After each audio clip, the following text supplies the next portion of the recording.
Hi friends, ఈరోజు అయితే మా వారి కోసం బ్లాక్ ఎక్స్పర్ట్ అనస్ వాళ్ళ ప్రోడక్ట్ అయితే తీసుకున్నా. ఇదే ఫస్ట్ టైం ఫ్రెండ్స్. ఇందులో అయితే 2 ప్యాకెట్స్ అయితే వచ్చాయి. బీట్రూట్ జ్యూస్ అయితే రెడీ అయిపోయింది.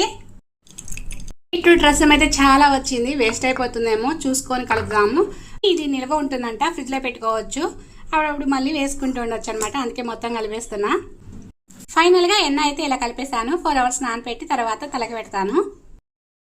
మావారైతే నీ ప్రయోగాలతో నాకున్న 4 ఇంటికలు కూడా ఓడగొట్టేలాగా ఉన్నావు అనేసి అంటున్నారు. మంచిది అని గూగుల్ తల్లిని యూట్యూబ్ తండ్రిని ఇద్దరిని కూడా అడిగేసిన తర్వాతనే స్టార్ట్ చేశాను. నాకు హెయిర్ అంతా ఎర్రగా అయిపోయింది. 1 hour తర్వాత హెడ్ బాత్ చేసేసి వేడి నీళ్ళతో సెకండ్ ప్యాకెట్ కూడా కలిపేసి మా వారికి అయితే అప్లై చేశాను. ఇంత వేడిగా పెట్టావేంటి అని అంటున్నారు. కొంచెం వేడిగా ఉంటేనే త్వరగా బ్లాక్ హెయిర్ అవుతుందంట, అందుకనేసి అలా చేశానని చెప్పాను. 1 hour తర్వాత మళ్ళీ హెయిర్ వాష్ చేసుకున్నారు. కలర్ అయితే రాలేదు ఫ్రెండ్స్. ఇది ఎవరైనా ట్రై చేసి ఉంటే కింద కామెంట్ చేయండి. నేనైతే పర్ఫెక్ట్గా చేశాను అనుకుంటున్నా, బట్ నో రిజల్ట్. బయటికి వెళ్తే వాళ్ళ ఫ్రెండ్స్ ఏంటి హెయిర్ ఇలా ఉందనేసి అడుగుతున్నారంట. బ్లాక్ కలర్ ఎందుకు రాలేదు నాకైతే అస్సలు అర్థం కాలేదు. నేను పర్ఫెక్ట్గానే చేశాను.